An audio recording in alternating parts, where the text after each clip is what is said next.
Hey everybody, welcome back to RPG Imaginings. I got my coffee here. It's Saturday morning and my Join the Rebellion mug, and I wanted to give you a rundown on what happened at our non-conventional game convention that we had over Labor Day weekend this year. And this will be part one because I'm going to give an overview of the first two games that we had in this video and then the second two games in the next video. And this video will include my running of Alien the role-playing game, as well as our session of Apocalypse World, which I had never played before, and I had never played a Powered by the Apocalypse system before. And after having played it once, I absolutely love it. And so I'm excited to share that with you. Now, I also want to get you into a little bit of how I prepare for a one-shot. And I'm just really proud of this one, honestly, because this was probably the most successful one-shot I had ever run from a game, well, in this case, mother perspective, from a game master perspective. And my hypothesis on that is that over the last 3 years, I'm 50 sessions deep into running a Call of Cthulhu campaign, which is amazing.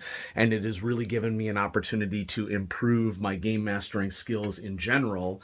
And all of this combined together to really create a situation where I made some very specific choices to ensure that a game ran well. And I wanted to share that with all of you. And so just a couple things to point out here at the start.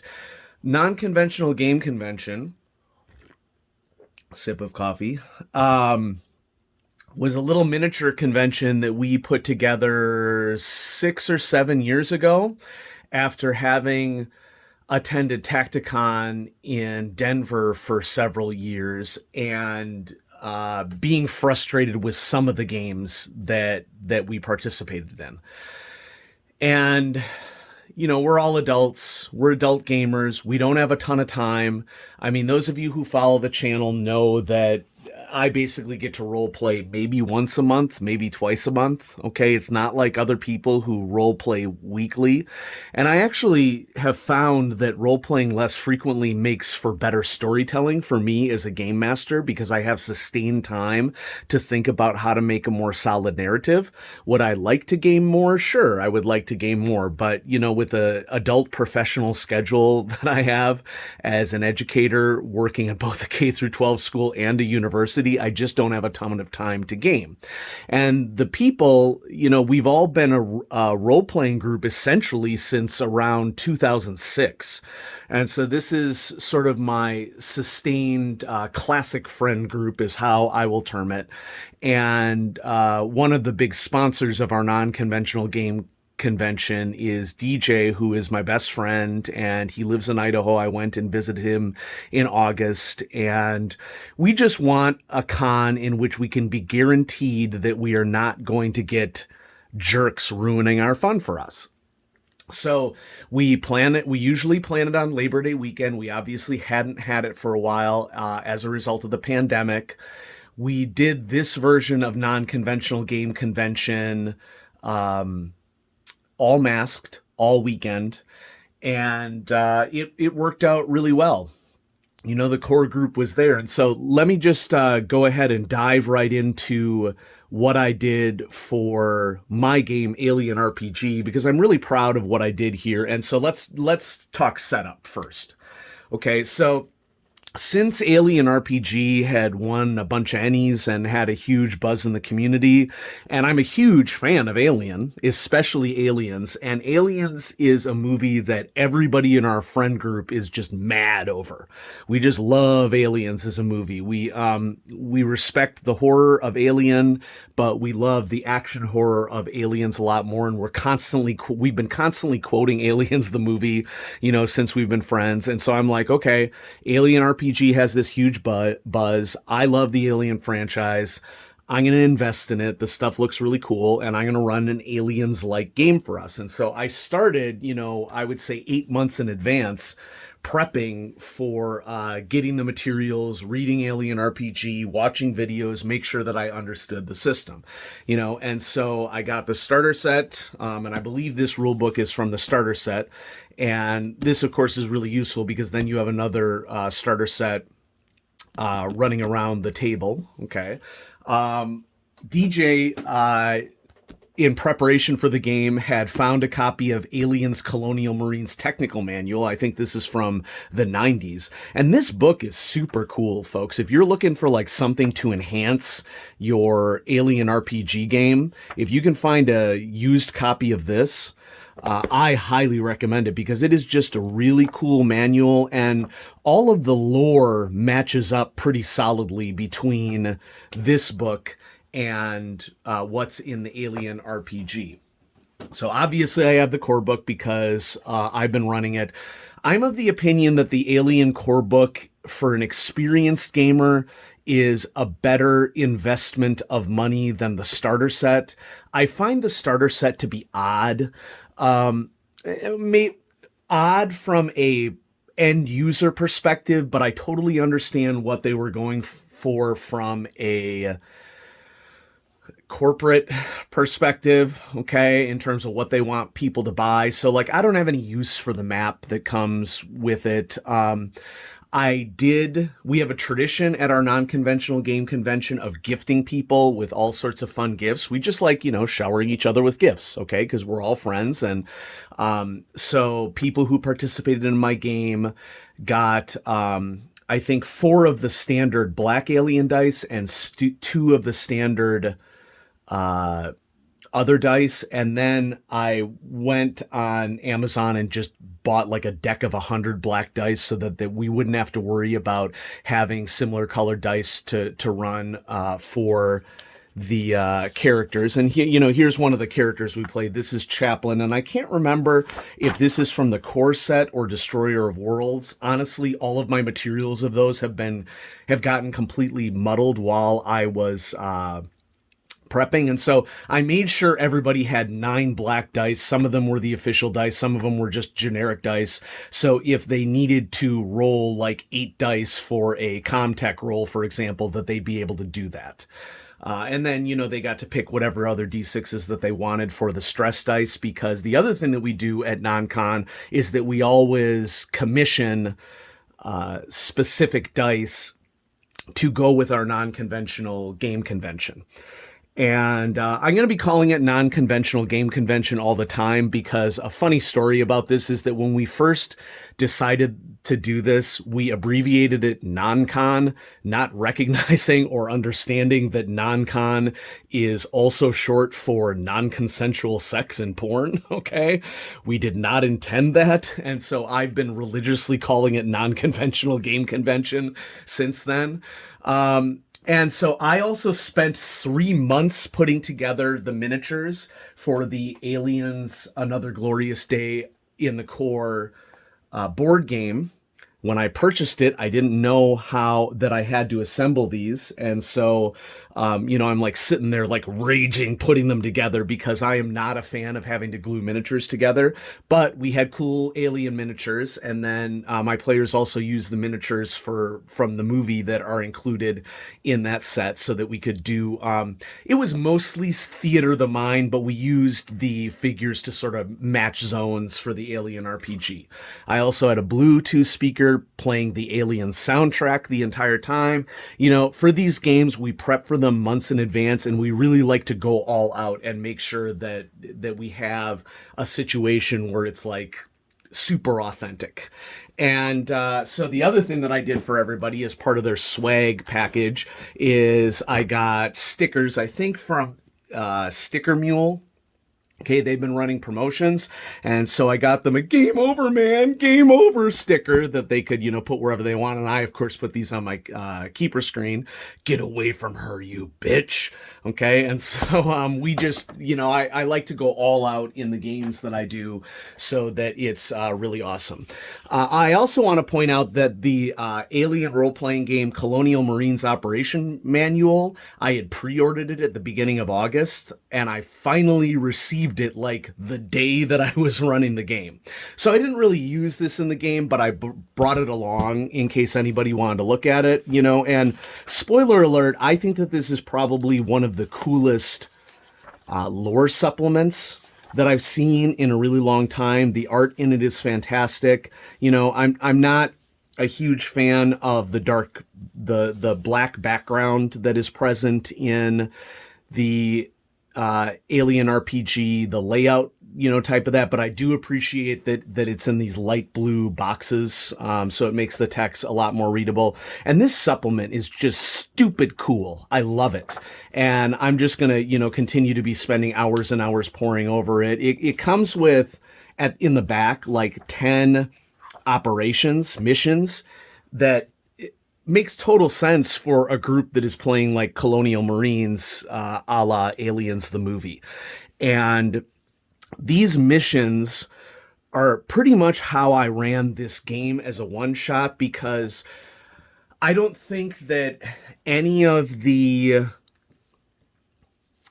scenarios that come with the starter set or the Destroyer of Worlds box set, which I also have, I don't think that any of those scenarios work for a one-shot.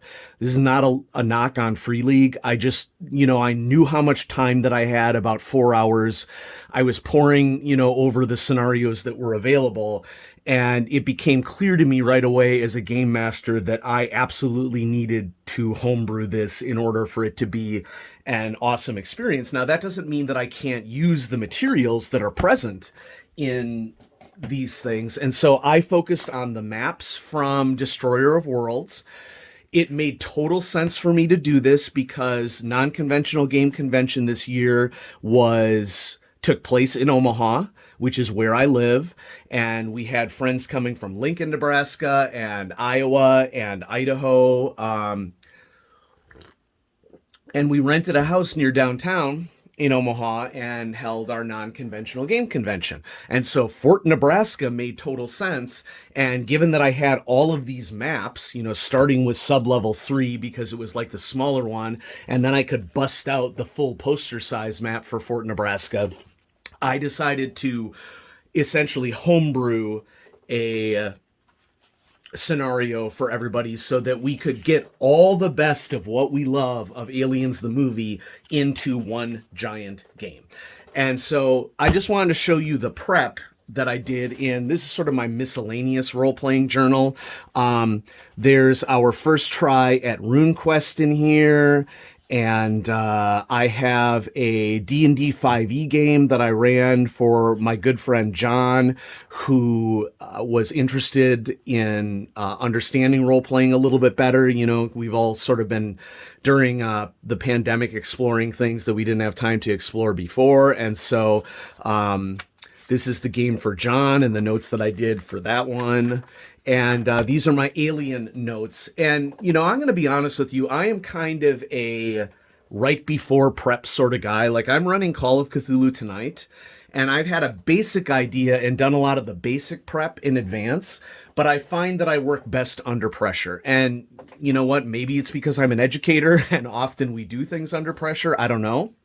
So I set up a matrix with the 4 pre-gens that I used. And so I used Captain Silva, Chaplain, who is the android, Private Hammer, and Private First Class Dante. I also attempted to use the agendas that are present, but I sort of mixed and matched the agendas that I thought would be appropriate for a one-shot.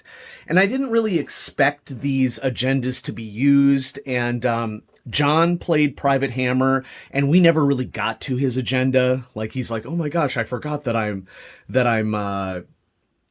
addicted to stims," and I'm like, "It's okay." You know, we did what we did, and we established then early on that Dante had been implanted by a facehugger, and then Chaplain, the android, DJ played Chaplain, and he did a really good job throughout the scenario of trying to follow this agenda of wanting to eradicate any xenobiological evidence. And so I sort of built this one shot around Chaplain, knowing that there were other things going on, and so more about these agendas a little later on.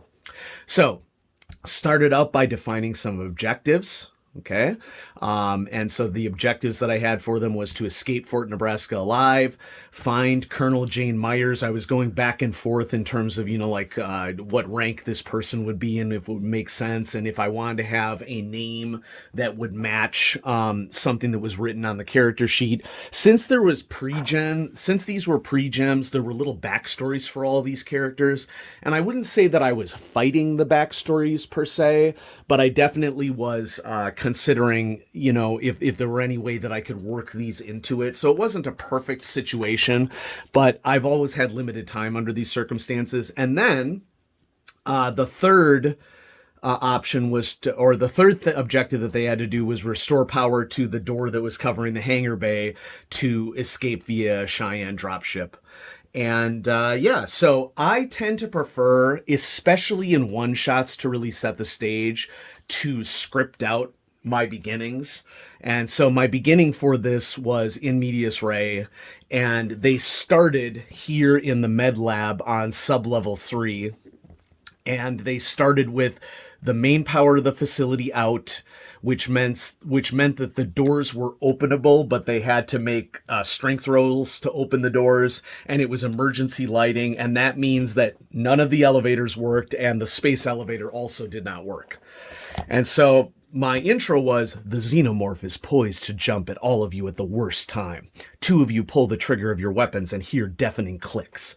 Major Towhill, knocked prone under the creature, fires his pistol multiple times up into the creature's body, offering a tremendous defiant cry as bright yellow acid blood floods his face and chest. You swear that his last pull of the trigger coincides with the deadly fluid penetrating his brain. Had any of you fired, it would have splashed all of you. Major Towhill saved your lives at the expense of his own. This wave has been repulsed. And so the idea is, of course, that they have already had this stressful situation. And so I gave them 2 stress dice, one for combating the wave and one for seeing Major Towhill die. And then I essentially explained to them, here's where you are. These are the objectives that Major Towhill had given you before you exit the facility. And then the rest of my prep is only on 2 pages. I very much prefer to prep set pieces and then see how, player agency guides how things will go. And so I set out a starting location for them. I set out a series of questions that I thought that were likely to be interesting or that would come up in the situation. And so I wanted to have all the classic things for Aliens, the movie. So I wanted to have an NPC cocooned and implanted so that we could do the whole kill me, thing. I wanted to have a cocoon area where they'd have a chance to blast some eggs. I wanted to have some technical stuff and investigation because, a huge part of the Aliens movie is an investigative roleplay-like scenario. I defined what I wanted to do for random encounters, and that came out really well. So in any given room, I rolled 1 stress die per step away from the starting location or the last encounter that they had. And if I got a 1 on a die, we made it a facehugger times 2. If we got a 1 on 2 or more die, I made it a stalker alien, which stalker aliens, all the aliens in this game, they did a smart thing from a corporate standpoint. They put all the aliens in the core book, so you have to buy the core book to get the aliens. That's part of the other reason why I don't like the starter set for this game. It's like you get the starter set and they're like, oh, by the way, there are no alien stats in this, So, I think that that's frankly kind of snide for a role-playing company to do that, but, whatever. I defined what was going to go on for finding General Myers' body because one of their objectives was to locate his body and get his key card, a la the Project Life Force that Chaplin knows about and that he's trying to wipe out all the information for. I defined how to troubleshoot the generator.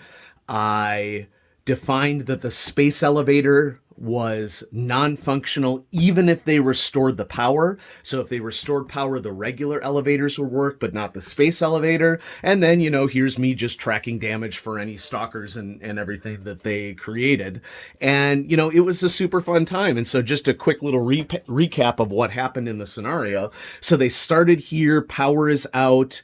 I told them about the service tunnels that exist, and so they elected whenever possible to use service tunnels.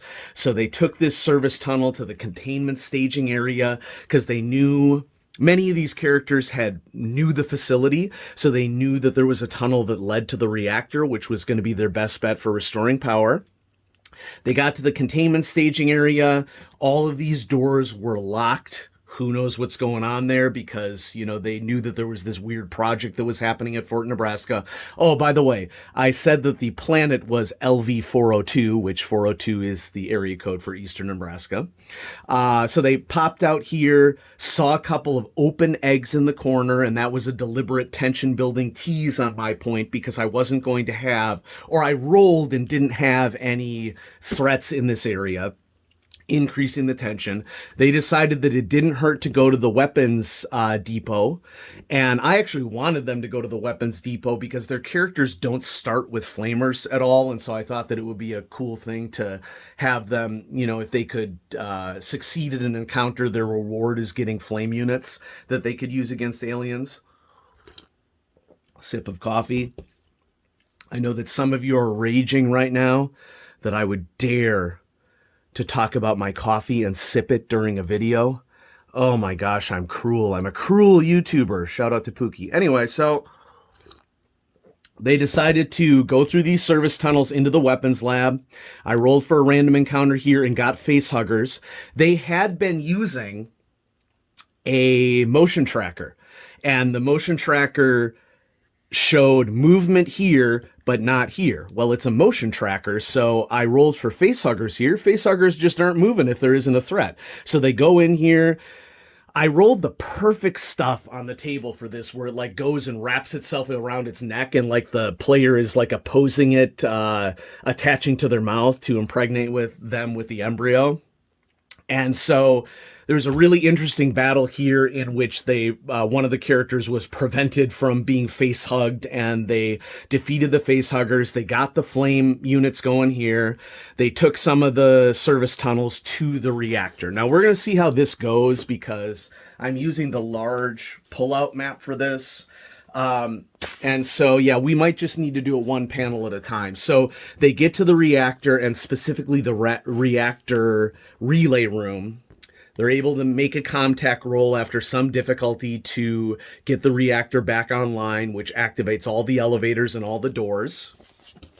This is where the combat's starting to get really creative, because, they're looking at all sorts of things on their character sheets and finding that, they're like, we have grenades, we have rocket launchers, let's use them, And so the idea here was this long corridor here then leads up. They ultimately decided that they wanted to make it a priority to get to Myers' body and get his key card. And they also need to test out whether this, they wanted to check out the space elevator shaft here. They detected motion here. They detected motion here. I had indicated to them that Myers' most likely location was in operations, of course. And so their goal was to make their way to operations. Well, there was a stalker here in this tunnel. I had also made it so that if they walked down this tunnel, they noted that there was a power conduit that was broken and sparking.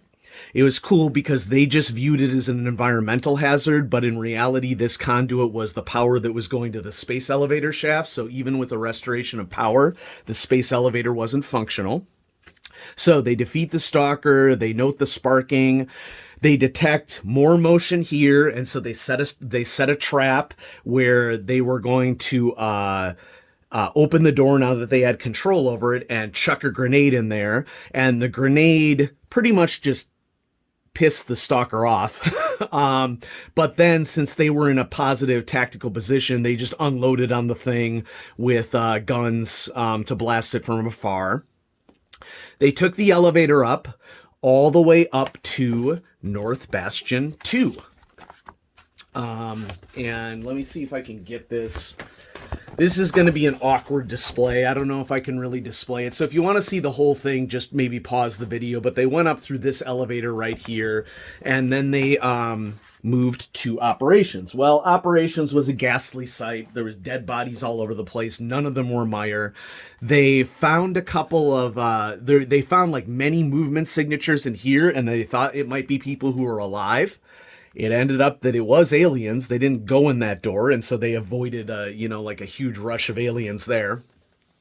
They moved on to elevator maintenance, and then in operations, they were able to note that Meyer had one of the trackers, like Ripley and all of the Colonial Marines did in the movie Aliens. And of course, spoiler alert, at the end of the movie, people know that Newt had a tracker as well, and there was a lot of drama surrounding that. So they found out that Meyer's tracker was in the war room. They go there, they open it up. It's eggs everywhere. It's tons of people cocooned. Chaplin goes in and pretends like he's going to get the key card for Meyer, and is actually just like using his combat knife to slash it up and destroy it. And then as aliens begin coming out of the wall and eggs begin opening, and Meyer, of course, goes, "Please kill me," they step out of the room and flame the whole room.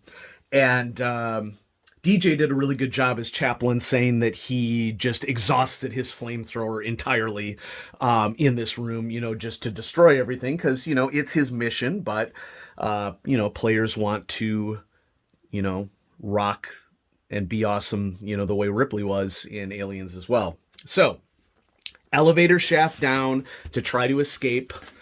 So here's the hangar bay. And they came down in this elevator, and I put 2 soldier aliens in here as sort of a denouement to the situation. Soldier aliens are even more powerful than stalker aliens if you get the core book. And so they saw this. Dante fired a rocket. Was it Dante or was it? No, his hammer fired a rocket at this alien, hit it, but it ended up not doing a lot of damage to the alien. So, the aliens move a couple zones in. The alien that was hit by a rocket gets within engaged range, and Chaplin shoots it with a pistol with the idea that he's not going to leave any evidence, including his teammates.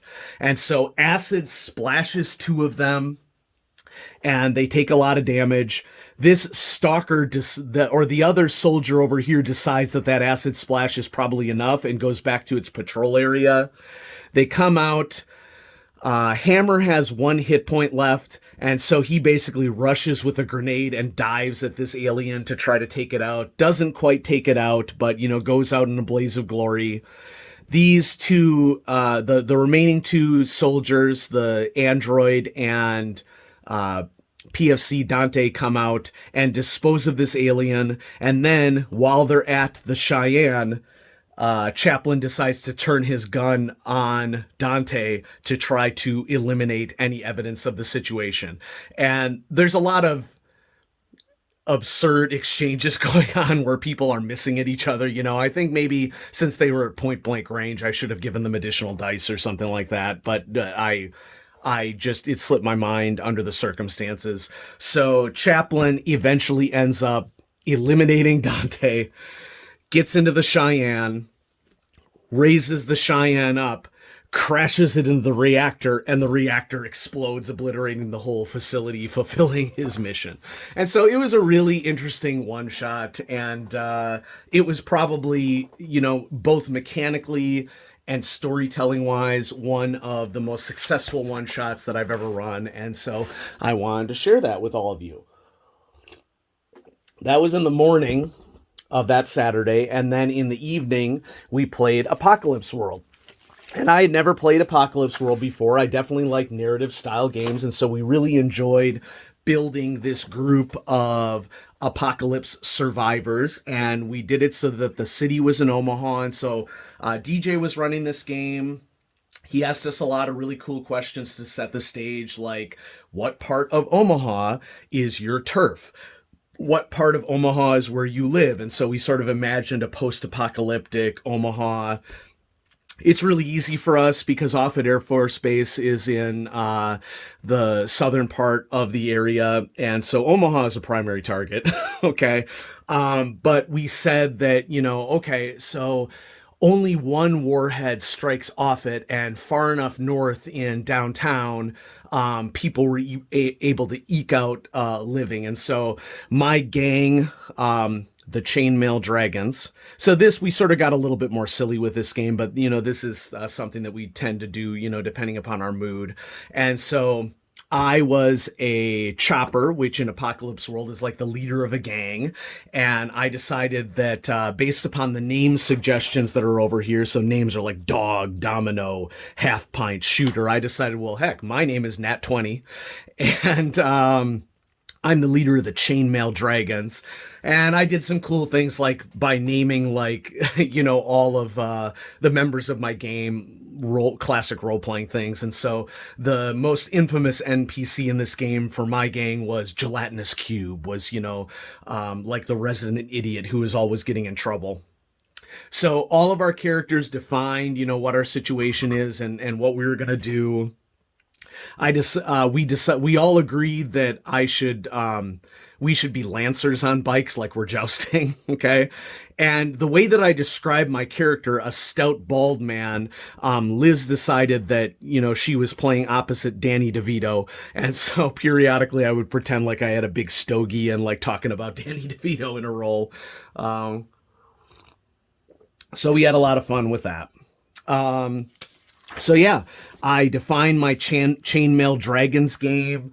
I really like Apocalypse World as a game because it reminds me a lot of like a lighter version of Hillfolk, where, the idea behind Hillfolk is that it's almost entirely narrative and you are defining the community that you're living in and the drama and story beats and characterizations that happen here. There's slightly more mechanics in Apocalypse World, which I think is a good idea because it sort of scratches the mechanics itch that a lot of people have for role-playing games.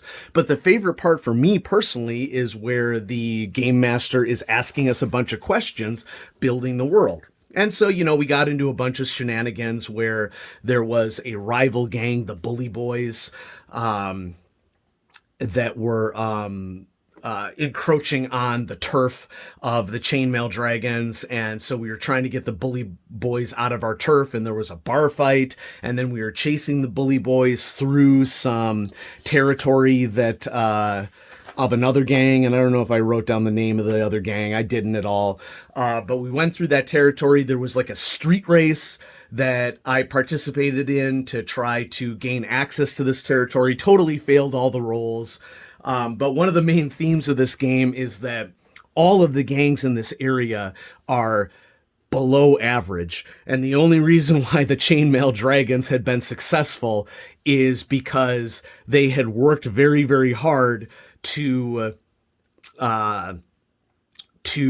not make mistakes. Okay, so rather than succeeding, they're just making fewer mistakes than every gang in the area. And so it was a really fun game, and we had a blast, describing everything that was going on. And yeah, and so immediately after playing this, I made it a priority. I had 20% off. Thanks to some purchases the DJ had made at my friendly local game store. And so I went back there this week after they restock, and I purchased Blades in the Dark, which I have been on the fence of Blades in the Dark. I would call Blades in the Dark Apocalypse World adjacent. It isn't doing exactly what Apocalypse World does. I haven't read very far into the rules, but I definitely can see how world building is a huge aspect of this game. So I'm very excited about it. And I also bought Monster of the Week, which is the monster hunting version of the Apocalypse World system. And so I'm now a huge believer in the Apocalypse World genre of games. And maybe I'll purchase Apocalypse World the game from the website. It's impossible to find. Like used copies go for like